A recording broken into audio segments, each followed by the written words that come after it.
프란치스코 하비에르는 하비에르 성에서 1506년 4월 7일 태어났다.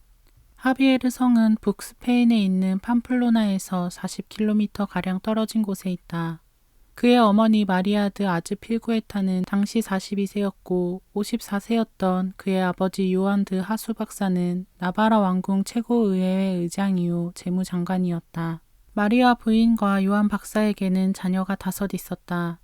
장녀인 막달레나는 스페인 이사벨라 여왕의 시녀로 봉사하다가 나중에 수녀가 되었고 그 밑으로 안나, 미카엘, 요한 그리고 프란치스코가 있었다. 프란치스코는 요한보다 9살이나 어렸다. 프란치스코는 온 집안의 귀염둥이였는데 특히 미혼이었던 이모 비올란테의 지극한 사랑을 받았다. 이러한 프란치스코의 어린 시절은 무척 행복했다.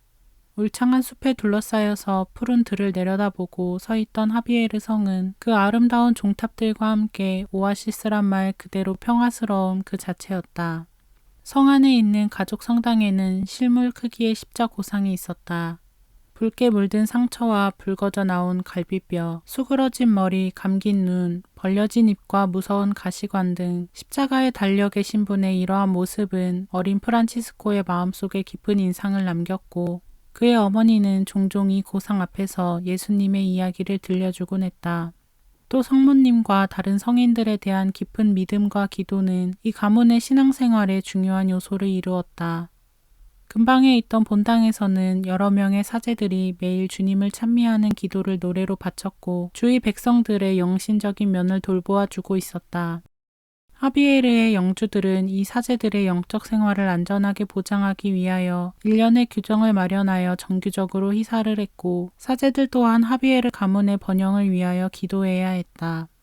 부친인 요한 박사는 자신의 고귀한 직분 때문에 대부분의 시간을 가족을 떠나 수도인 팜플로나에서 보내야만 했다. 그러나 그가 집에 머물 때는 아이들의 공부를 보살펴주고 어려움을 돌봐주는 자상한 아버지였다.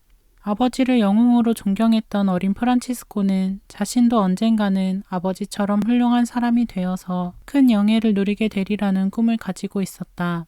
요한 박사는 때때로 자녀들에게 자신이 역대기를 완성한 바 있는 나바라 왕국의 훌륭한 왕들에 대한 이야기도 들려주었다. 또 그는 특별히 자녀들에게 유명한 레이르 수도원에 관한 여러 가지 신신 깊은 이야기들도 들려주었다. 그 수도원에는 거룩하고 박학한 수도승들이 살고 있었고 나바라 임금들의 무덤도 있었다. 프란치스코가 6살이었을 때 나바라 왕국의 역사를 바꾸어 놓는 큰 사건들이 발생했다. 어느 날 스페인의 왕은 인접국의 침략을 받고 도망을 치던 길에 나바라를 지나가게 되었다.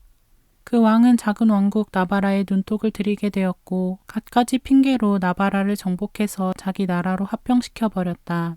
정부의 중요한 일들은 침략자들과 그의 결탁한 사람들의 손으로 넘어갔으며 그 결과 요한 박사는 왕궁 최고의회 의장의 자리를 내놓고 의원으로만 일하게 되었다. 그 후 점차로 하비에르 영주들의 지위와 권리를 박탈하는 새로운 법령들이 반포되었다. 이런 일들 때문에 고통을 받던 요한 박사는 마침내 병을 얻었고 1515년 10월 16일에 세상을 떠났다. 이때 프란치스코는 9살이었고 20살이었던 그의 형 미카엘이 하비에르의 새 영주가 되었다. 요한 박사가 죽은 지 6달 후에 나바라 왕국을 정복했던 스페인의 왕도 역시 죽었다. 왕이 죽었다는 소문은 강렬한 산불처럼 급속히 퍼져나갔고 사람들은 정복자들을 축출하기 위해서 무장하기 시작했다. 이렇게 소란스러운 몇 달 동안 하비에르 성에서도 사람들은 영주인 미카엘의 지도 아래 무장하느라 바빴다. 쫓겨났던 나바라의 왕은 프랑스 군대의 대장이 되어 돌아왔으나 반격에 실패하고 프랑스로 다시 쫓겨가게 되었다. 당국은 쫓겨난 왕의 병사들을 수색하기 위해서 비밀 요원들을 파견했다. 지도자들 중 한 사람의 집이 수색당했고 하비에르의 영주가 이에 가담한 사실이 발각되어 하비에르 가문의 성들을 파괴하라는 명령이 내려졌다. 그 때문에 하비에르 가족이 거주하던 성도 완전히 파괴되었다.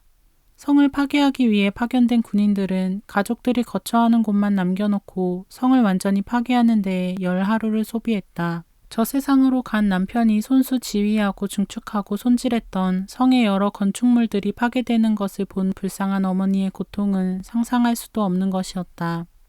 이런 모든 사건들을 지켜본 하비에르 가문의 두 젊은이는 쫓겨난 왕과 조국과 가문을 위해서 계속 싸워야만 한다는 확신을 더욱더 굳혔다. 프란치스코는 이때 10살이었다. 감수성이 예민한 나이에 그가 보고 겪은 모든 것은 그의 마음에 깊은 상처를 남겼다. 이제 주위의 사람들은 하비에르 영지와 재산을 마음대로 하려고 온갖 수단을 다 쓰기 시작했고, 프란치스코의 어머니는 장성한 두 아들 미카엘과 요한의 도움을 받아가며 자신의 권리를 지키고 잃어버린 것들을 되찾으려고 계속 법정에서 싸워야만 했다. 1521년 5월에 또다시 프랑스 군대가 나바라에 들어왔다. 나바라의 애국자들도 다시 무장을 하고 일어났고, 남쪽으로 도망가던 140명의 스페인 수비대를 공격한 것은 미카엘이 인솔한 민병들이었다. 수비대원들 중 많은 이들이 다쳤고 몇 명은 죽었으며 모두가 무장 해제를 당했다. 팜플로나는 성문을 열어 항복했으나 성체는 여전히 소수의 방위병들이 지키고 있었다. 이 방위병들의 지도자는 30살 된 바스크 사람 로요올라의 이냐시오였다. 이 성체는 6시간 동안이나 공격을 받았고 마침내 대포알이 이냐시오의 다리를 박살내자 함락되고 말았다. 쫓겨났던 왕은 15일 만에 나바라 전체를 다시 점령했다. 이런 큰 승리를 거둔 후에 프랑스 군대의 지휘자가 치명적인 실수를 범했다. 그는 군대의 힘을 다시 규합하고 정복한 것들을 정리 통합하기 위하여 나바라에 머물렀어야만 했다. 그러나 그는 나바라에 머물지 않고 스페인의 다른 도시들을 점령하기 위해 군대의 반을 거느리고 전진했던 것이다. 스페인 쪽에서 곧 반격해왔기에 이번 싸움은 치명적인 것이었다. 전투가 있던 날 해거름에는 6,000명의 프랑스군과 나바라군의 병사들이 땅에 피를 흘리면서 쓰러져 있었다. 나바라는 영원히 멸망했고 살아남은 이들은 산길을 따라 도망을 치거나 프랑스로 피신했다. 지휘자도 부상하여 적군에게 포로로 사로잡혔다. 프란치스코의 두 형들과 사촌들도 프랑스로 피신했다. 파괴된 성 안에 남아있던 가족들은 두려움과 슬픔으로 떨고 있었다. 마리아 부인과 그의 여동생과 15살인 프란치스코에게 유일한 위로는 오래된 가문의 십자고상 앞에 무릎을 꿇고 기도하는 일이었다. 침략자들과 손을 잡았던 총독은 그들을 사형감이라고 단죄했고 재산을 압수했으며 석 달 동안이나 스페인 군인들에게 하비에르 성을 지키게 했다. 마침내 10월이 되자 미카엘과 요한이 산 꼭대기에 있는 작은 교회에 참호를 구축했고 동료들과 함께 싸움을 계속하고 있다는 소식이 들려왔다. 그해 여름에 미카엘은 몇몇 동료들과 함께 잡혀서 팜플로나의 성체로 호송되었다. 성체 안에서는 포로들에게 독약을 먹여서 한 사람씩 죽이고 있다는 소문이 돌았다. 미카엘은 여장을 하고 간수들의 눈을 피해 성체를 탈주하여 산속으로 되돌아왔다. 그는 무사히 저항운동의 중심이었던 비스카이만의 후엔테라비아 요새로 들어가게 되었다. 그 요새에서 미카엘과 요한은 근심에 쌓인 어머니에게 소식을 보냈다. 이 소식을 들었을 때 두 아들의 피신이 성공한 것은 마리아 부인의 간절한 기도를 하느님께서 들어주셨기 때문이라는 것을 모두가 확신했다. 1년이 지난 후 새로 등극한 스페인의 왕이 팜플로나를 방문해서 프랑스 편에서 싸웠던 이들에게 사면을 베풀었다. 그러나 사면에서 제외된 사람들의 수는 1,500명이 넘었다. 사면에서 제외된 사람들의 명단에서 둘째와 셋째 자리에는 미카엘과 요한의 이름이 있었고 그 뒤를 이어서 7명의 사촌들의 이름이 있었다. 테라비아에서 벌어진 마지막 전투의 방위군들은 있는 힘을 다해 용감히 싸웠으나 불행하게도 이제는 프랑스로부터 더 이상 아무런 보급품이나 지원이 오지 않는다는 것을 알게 되었다. 방위군의 대장과 친척간이었던 스페인 군대의 사령관은 방위군의 대장을 비밀히 만나서 프랑스에서 지원도 없이 승산 없는 전투를 계속한다는 것은 너무나 무모한 행위라고 설득시켰다. 마리아 부인의 친척인 말틴 드 아즈필 쿠에타 박사도 같은 권고를 했다. 그의 의견으로는 프랑스는 멸망할 것이며 프랑스와 동맹에도 아무런 이익이 없을 것이므로 하느님의 영광과 나바라의 이익을 위해서는 스페인의 군주에게 봉사하는 것이 더 좋을 것이라고 했다. 싸움에 지친 방위군들은 자신들이 하는 일이 무모한 것임을 깨닫고 항복하기로 결정했다. 스페인의 사령관은 또다시 비밀 회의에서 왕의 이름으로 약속했다. 2달 안으로 나바라로 돌아와서 스페인의 왕에게 충성을 맹세하는 모든 사람들에게 사면을 베풀고 재산을 되돌려 주겠다는 것이다. 그는 미카엘에게도 아버지의 자기와 아버지의 소유였던 모든 재산과 세금, 소장료, 통행세를 받을 권리와 연금도 되돌려 주겠다고 약속했다. 요한에게는 정부의 고위직을 약속했고 빈자리가 생길 때까지는 수당과 연금을 주겠다고 약속했다. 1524년 3월 23일에 그들은 항복했고 성체를 양도했다. 이 두 형제가 자유와 명예를 되찾고 집으로 돌아왔을 때 마리아 부인과 이모 비올란테와 프란치스코는 말할 수 없는 큰 기쁨과 열정으로 그들을 포옹했다. 프란치스코는 그때 이미 18살의 젊은이로 성장해 있었다. 이 시기의 사건들이 프란치스코의 성격에 깊은 상처를 남겼을 것은 의심할 여지가 없다. 하루는 형들이 프란치스코에게 군인이 될 것을 권했지만 전쟁으로 인한 수많은 불행과 고통을 본 프란치스코는 그 말에 귀를 기울이지 않았다. 멀리 수도원에서 살고 있던 큰누나 막달레나의 기도의 덕인지 어머니는 프란치스코를 하느님께 봉사하는 성직의 길로 인도했다. 어머니는 프란치스코가 그녀의 사촌들처럼 학식과 성덕에 뛰어난 사제가 될 수 있으리라 생각했던 것이다. 그래서 프란치스코는 팜플로나 교구의 사제 지망생으로 등록을 했고 1525년 여름이 끝나갈 무렵에는 공부하기 위해 파리 대학으로 갔다. 연로하신 어머니의 눈물 어린 얼굴과 하비에르 성의 파괴된 모습이 프란치스코의 가슴속에 깊고도 생생하게 남아 있었다. 프란치스코는 자신이 이 두 가지 모습을 다시는 못 보게 되리라는 것을 상상도 하지 못한 채 고향을 떠났다. 3주간의 여행 후 프랑스의 수도인 파리에 도착했다. 당시 파리의 규모는 인구 30만 명이 거주하는 도시로서 3시간 동안 걸어서 돌아볼 수 있는 규모였다. 나바라에서 새로 온 학생 프란치스코는 성 발바라 신학대학에서 기숙하면서 파리 대학의 강의를 듣기 시작하였다. 당시 파리 대학에 있던 50개의 단과 대학들 중에서 규모가 큰 단과 대학들은 독립된 대학처럼 운영되었고 그 대학 자체의 법과 규칙 그리고 자랑스러운 전통을 가지고 있었다. 프란치스코가 입학했을 때는 4,000명의 학생들이 공부하고 있었다. 철학 또는 문학, 신학, 법률과 의학 등 4학부가 있었다. 학생들의 연령 제한은 없었다. 10살 배기 아이들 또는 그보다 어린 아이들에게도 입학이 허락되었다. 프란치스코는 라틴어 문법, 수사학과 시학을 포함한 고전 문학의 기초 과정을 시작했다.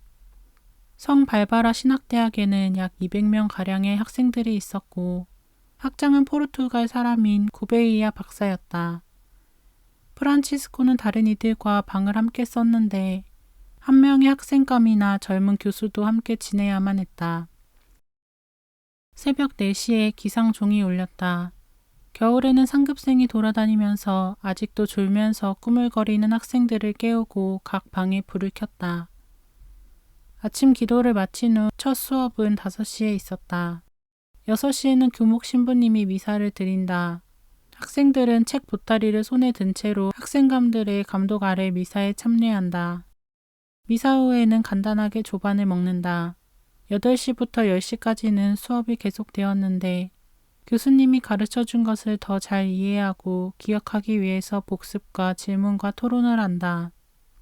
11시가 되면 통학생들은 집으로 돌아갔고 신학원생들은 교장과 학생감들과 함께 점심 식사를 한다. 식사할 때는 교목 신부님이 기도한 후에 상급생들이 돌아가면서 성서나 성인전을 읽는다. 식사 후에는 대학의 은인들을 위해 감사의 기도를 바친다. 그리고 학장이 학생들에게 새로운 지시를 하거나 꾸지람을 하거나 일반적인 연설을 한다. 오후 3시가 되면 통학생들도 다시 돌아오고 5시까지 수업이 계속된 후 오전처럼 복습이 있다. 6시에 저녁 식사를 하고는 계속해서 낮에 들은 강의에 대한 복습을 했다. 8시에는 종이 울리고 학생들은 저녁 기도를 하기 위해 성당으로 모인다. 9시가 취침 시간이다. 11시까지 공부를 하고 싶으면 허락을 받아야 한다. 강의실 밖에서나 안에서나 일상 용어는 라틴어인데 이 규칙을 어기는 학생은 회초리를 맞는다. 회초리는 그 당시의 교육 체제에서는 상당히 중요한 역할을 했다. 학생 대표는 한 주간 동안 이 규칙을 어긴 사람들의 명단을 보고하는 임무가 있다. 아무도 학장의 허락 없이는 외출할 수 없었고 외출이 허락되더라도 언제나 학장이 지정한 동반자와 함께 나가야 한다. 매일매일이 강의와 복습으로 꽉 찬 것은 아니다.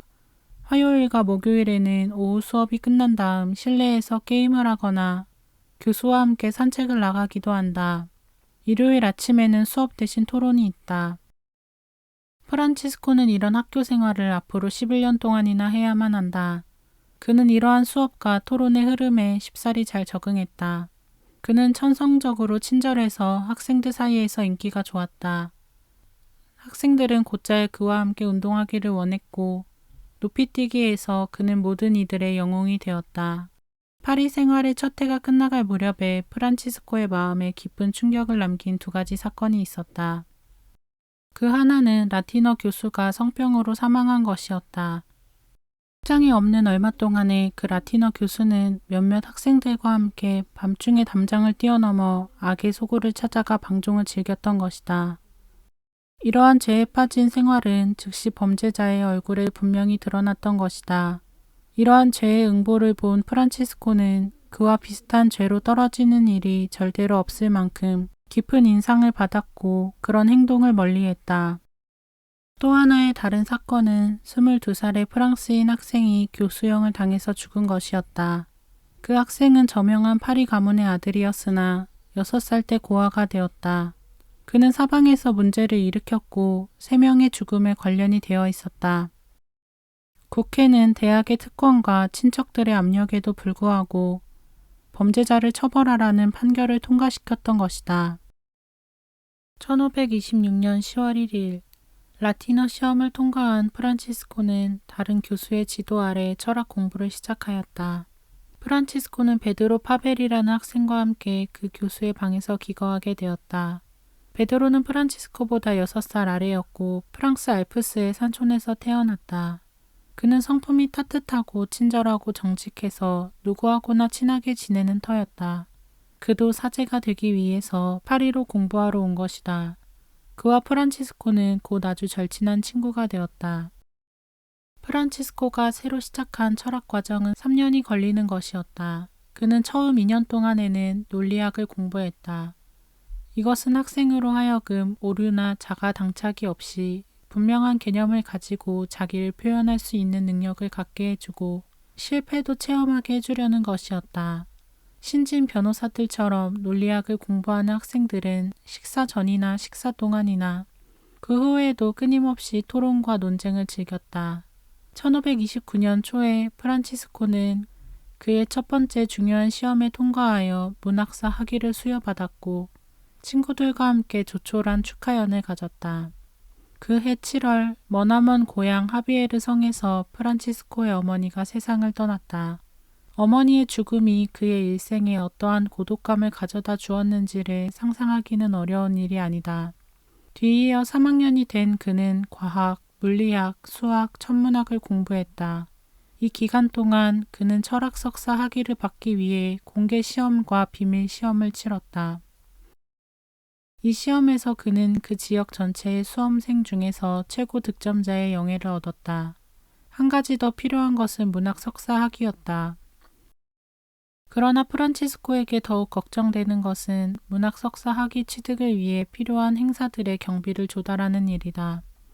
철학 석사 학위를 받은 지 얼마 후 24세가 된 프란치스코는 독특한 교수 복장을 하고 그의 스승과 친구들에 둘러싸여 평의의 회의실에서 취임 연설을 했다.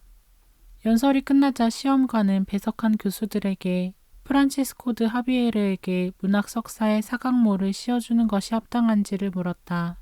모두가 동의했고 그의 교수는 프란치스코의 머리 위에 새로운 위엄과 품위의 상징이 되는 사각모를 씌워주는 행사를 성대하게 치렀다.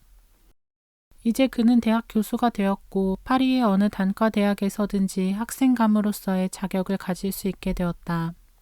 그해 10월 프란치스코는 근방에 있는 대학에서 3년 반 동안 개학 교수로 일하기 시작했다. 그가 배정받은 방은 가구가 없는 빈방이어서 자기 경비로 가구를 사야 했고 그의 봉급은 대학이 주는 것이 아니라 학생들이 직접 주는 것이다. 이제 프란치스코는 두 가지 문제에 당면하게 되었다. 그것은 돈과 학생의 문제였다. 다루기 힘든 골칫거리 학생들은 자신들의 세계를 잘 모르는 새 교수들을 골탕 먹이고 망신을 줘서 교수의 장래를 완전히 망쳐버리기도 했다. 그러나 프란치스코는 운이 좋아서 그가 가르치기 시작하자 누군가가 그가 훌륭한 교수라는 소문을 퍼뜨렸고 그의 강의를 들으라고 학생들에게 권하고 다녔다. 그는 바로 이냐시오 데 로욜라였다. 이냐시오는 9년 전 팜플로나의 성체에서 하비에르 형제들과 전투에서 부상당한 사람이었다. 이냐시오는 청하지도 않았는데 스스로 친출내기 교수 프란치스코에게 찾아와서 가구를 사주었고 축하 행사 때문에 진 빚을 갚으라고 돈을 주었다. 어렵고도 공공한 시기에 이렇게 따뜻하고 성실하게 도와준 이냐시오의 우정은 프란치스코의 명예를 소중히 여기는 마음을 누그러뜨려 주었고 프란치스코는 이 신비스러운 은인에게로 마음을 열었다. 그러면 이냐시오 데 로욜라는 어떤 사람인가? 이냐시오는 세 가지 이유로 하비에르와 다른 많은 학생들의 주목을 받게 된 독특하고 신비스러운 학생이었다. 첫째, 파리로 온 첫 해인 1528년 한 해 동안에 다른 학생들보다 훨씬 나이가 많은 이냐시오는 늘 약간 절뚝거리는 걸음걸이로 시내를 돌아다니며 자신이 먹을 음식을 구걸하느라 수업 시간에 늦거나 아니면 겨우 시간에 맞추어 오곤 했다. 둘째, 1529년 여름에는 이냐시오가 교수들과 학생들 사이에서의 신랄한 논쟁에 초점이 되었다. 신학 공부도 하지 않은 이냐시오가 3명의 학생들에게 30일간의 집중적인 영성 수련을 시켜주었고 이 코스를 마친 학생들은 대학을 떠나 병원에 기숙하면서 국어를 시작했기 때문이다. 이 세 학생의 동료들은 그들의 정신 상태를 의심한 나머지 그들을 병원에서 끌어내어 대학으로 도로 데리고 왔다. 그 세 학생들의 지향을 잘 몰랐던 사람들은 이냐시오가 모든 것의 원인이라고 생각하였다. 그리고 사정을 알게 된 성 발바라 대학의 성급한 학장은 만일 이냐시오가 또다시 다른 학생들에게 이런 식의 나쁜 영향을 끼친다면 단단히 혼내주겠다고 별렀다. 셋째, 새 학기의 시작 시기인 1529년 10월에 이냐시오는 성 발바라 신학대학에 기숙하게 되었다. 그러나 얼마 지나지 않아서 이냐시오와 그의 지도교수 사이에 말썽이 생기게 되었다.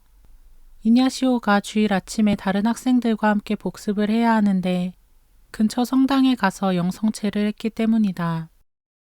이 사실은 즉시 학장에게 보고되었고 이냐시오의 버릇을 고치지 못한 학장은 종을 울려서 학생들을 강당으로 소집했다. 물론 이냐시오에게 공개적인 매질을 하기 위해서였다. 종소리를 들은 이냐시오는 서둘러서 학장에게로 갔고 학장에게 설명했다. 다만 학생들이 하느님께로 나아가도록 도와주는 사람에게 이런 식으로 벌을 준다면 젊은 학생들의 영혼에 큰 해를 끼치게 되리라는 것을 설명했다. 학장은 이냐시오의 말에 감동을 받았다. 그래서 이냐시오의 손을 잡고 강당으로 가서 모든 학생들이 보는 앞에서 오히려 학장 자신이 이냐시오에게 무릎을 꿇고 자기가 하려던 일에 대해 용서를 청하였다. 그 일을 계기로 이냐시오는 영웅이 되었다. 그러나 이런 사건들 이외에는 학생들이 이냐시오의 과거에 대해서 아는 것이 전혀 없었다. 이냐시오는 자기 자신에 관한 일, 로욜라에서의 어린 시절, 스페인 궁정에서의 생활, 팜플로나에서의 부상, 만레사에서의 영적 체험 등에 대해서는 입을 다물고 있었다. 그 당시의 학생들은 이냐시오가 열심히 공부하는 것, 자신들에게 아주 친절히 대해주는 것, 그리고 하느님과 신앙에 관계되는 모든 것들에 대해 깊은 관심을 가지고 있는 것 때문에 그를 무척 존경하고 그에 대해 감탄하고 있었다. 프란치스코는 위에서 말한 두 가지 도움보다도 훨씬 더 중요하고 또한 영원히 감사해야 할 도움을 이냐시오에게 받았다. 무엇보다도 이냐시오의 도움으로 프란치스코는 자신의 주위에 도사리고 있는 위험에 대해서 눈을 뜨게 되었고 따라서 그러한 위험을 피할 수 있었다. 그 사정은 이러했다. 그 당시에는 대학들 이외에도 프란치스코와 같은 시기에 가르치기 시작한 새로운 왕실 교수단이라는 사람들이 있었다. 처음에는 4사람뿐이었는데 나중에는 7명으로 늘어났다. 그들은 성서를 교재로 그리스어와 히브리어를 가르쳤다. 아무나 원하는 대로 수업을 받을 수 있었고 수업료는 전혀 없었다. 왕실에서 그들을 임명하고 그들의 봉급도 지급했다. 아마도 왕은 파리 대학이, 특히 신학대학이 거의 마비 상태에 이르렀다고 인식했던 것 같다. 신학대학에서는 라틴어만을 사용하면서 지나치게 세세한 문제에 대한 토론으로 많은 시간을 낭비하고 있었기 때문이다. 젊은이들이 새로운 교수의 강의에 몰려들었다. 프란치스코는 철학을 가르치면서 시간이 있으면 종종 그들의 강의를 들으러 갔다. 불행하게도 이 왕실 교수들은 신학을 제대로 배운 신학자들이 아니었고 그들이 가르치는 내용은 때때로 신학학부의 가르침과 충돌하는 것이었다. 얼마 되지 않아 파리 대학은 이들을 이단이라고 고발하게 되었다. 그러는 동안에 가톨릭 신앙을 공격하는 소책자들이 점점 더 많이 출판되었고 공공장소에 안치되어 있던 성모상과 성인상들이 곳곳에서 모독당하고 파괴되었다. 이처럼 종교적인 혼란이 극심하던 세상에서 인간의 마음과 열정을 예리하게 꿰뚫어보는 능력을 가졌던 이냐시오는 프란치스코에게 왕실 교수들의 강의는 듣지 말고 그 대신에 전통적인 교의에 충실한 도미니코 회원들과 프란치스코 회원들의 강의를 들으라고 권고했다. 그리고 얼마 지나지 않아서 이냐시오의 판단이 옳았음이 증명되었다. 왕은 이단의 혐의가 있는 자들을 모조리 잡아들이고 관련 서적들을 샅샅이 찾아내라는 법령을 반포했다. 프란치스코가 이냐시오에게 입은 또 한 가지 은혜는 그의 정신을 온전히 다 바꾸어서 하느님께 모든 것을 바치도록 해주었다는 것이다. 초창기 예수의 회원들 사이에 전해 내려온 이야기에 따르면 이냐시오는 그 유명한 성서 구절 사람이 온 세상을 다 얻는다 해도 제 목숨을 잃으면 무슨 소용이 있겠는가를 여러 번 반복해서 이야기해 줌으로써 저항하는 프란치스코의 마음을 잡아주었다고 한다. 프란치스코가 그의 생애를 바꾸게 된 또 하나의 동기는 아마도 스페인 간디아의 수도원에 있던 누님이 1523년 1월 20일에 사망한 것이다. 누님의 시신은 다른 수녀들의 경우처럼 보통 지하 묘소에 묻힌 것이 아니라 성인들처럼 성모님의 성상 밑에 준비된 특별한 장소에 안치되었다. 그녀의 빛나는 덕행과 성덕에 관한 이야기는 하비에르 성에 알려졌고 미카엘 형은 그 이야기를 프란치스코에게 전해주었던 것이다. 미카엘이 파리에 있는 프란치스코를 고향으로 불러들이려고 했을 때도 하느님께 큰 영광을 드리게 될 막내를 위하여 학비를 계속 부담하고 희생을 하라고 권한 것도 막달레나 수녀였다. 프란치스코는 그의 사촌들이 그랬던 것처럼 신품 성사를 받고 사제가 되어 고정 수입이 있는 궁정 사제나 교구 참사회원이 될 거라고 생각했다. 그러나 그는 이런 직함들에 대한 흥미도 다 잃어버렸다. 무엇 때문에 마음이 변했을까? 이냐시오는 많은 학생들을 자기 주위에 모아들였고 그들에게 주님께 봉사하기 위해 자신을 바치라고 고무했다. 대부분의 학생들은 졸업 후에 교구 사제가 되거나 수도회나 수도원으로 들어갔다. 그러나 6명의 학생들은 이냐시오와 함께 성지로 가서 그곳에서 믿지 않는 이들의 회개를 위해 일하기로 결심했다. 그들의 이름은 프랑스의 알프스 출신인 베드로 파벨, 스페인 출신인 프란치스코 하비에르, 제임스 라이네즈, 알폰소 살메론, 니콜라스 보바딜라, 그리고 포르투갈 출신인 시몬 로드리게즈였다. 1534년 한 해 동안 이 6명은 각기 다른 시기에 이냐시오의 지도로 30일간의 영신 수련을 받았다. 첫 번째로 영신 수련을 받은 것은 베드로 파벨이다. 그가 고향에서 막 돌아왔을 무렵 어머니의 죽음과 고향 사람들의 영적 사정이 너무나 피폐해져 있는 모습을 보고 온 후라서 몹시 우울한 상태였다. 그해 초 추위가 아주 심하던 시기에 베드로는 많은 시간을 기도와 단식으로 하느님의 빛과 은총을 구하면서 보냈다. 이 긴 피정이 끝났을 때 그는 새 사람이 되어 있었다. 그해 5월 말에 그는 사제로 서품되었고 7월 말에는 첫 미사를 드렸다. 프란치스코는 여건이 되지 않아 바로 영신 수련의 기회를 얻지 못했다. 그러나 이 위대한 영적 체험 이전에 벌써 하느님께 자신을 완전히 바치도록 프란치스코의 마음을 움직이는 두 가지 사건이 일어났다. 첫째는 7월 초에 있었던 철학학부 전체의 모임이었다. 그 모임에 교수로서 참석했던 그는 학생들의 너무나 딱한 영신적 사정이 적나라하게 드러나는 것을 보았고, 학생들의 영신 사정을 제대로 돌보지 않았다는 이유로 신학부는 신랄하고도 격분에 찬 비난을 받았다. 서너 명의 교수들만이 학생들의 영신 사정에 대해 사도적 관심을 보였을 뿐, 다른 교수들은 모두 다 한결같이 상아탑 속에 안주하고 있었던 것이다. 두 번째 사건도 바로 뒤를 이어서 여름방학 동안에 일어났다. 그동안 이 7명의 친구들은 이냐시오를 찾아와서 그의 이야기를 듣기도 하고 그의 계획들을 놓고 토론을 하곤 했었다. 그러는 동안에 그들 모두는 8월 15일에 서원을 함으로써 자신들을 온전히 주님께 바치도록 하자는 것을 만장일치로 결정했다. 기도로 마음과 몸을 깨끗이 한 7명의 친구들은 그날이 되자 파리 시내로부터 치명자들의 언덕 몽마르트를 향해 함께 걸어 올라갔다. 이 언덕은 시내로부터 1시간 정도의 거리에 있었으며 성 디오니시오와 그의 동반자들이 신앙을 증거하기 위해서 피를 흘려 목숨을 바친 장소였다. 이 치명자들의 성당에서 서품을 받은 지 얼마 되지 않은 베드로 파벨이 미사를 드렸고, 영성체를 하기 전에 성체를 손에 들고 동료들을 향해 돌아섰고, 동료들은 성체를 향하여 한 사람 한 사람씩 서원을 바랬다. 이렇게 해서 전원이 약속했던 대로 서원을 바랬다.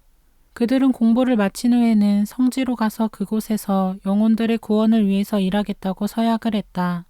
만일 그것이 불가능하게 되면 1년 후에 교황에게 가서 그분에게 자신들을 봉헌하고 무슨 일이거나 그분이 주시는 일을 하겠다고 서약했다. 또한 그들은 사제서품을 받을 것이며 주 예수를 더욱더 잘 본받기 위하여 봉사에 대한 보수를 받지 않을 것을 맹세했다. 마지막 사람이 서원을 마친 후 파벨이 모두에게 성체를 영해 주었다. 그러고는 자신도 제대를 향하여 되돌아서서 같은 양식으로 서원을 바라고 그리스도의 거룩한 몸과 피를 영했다.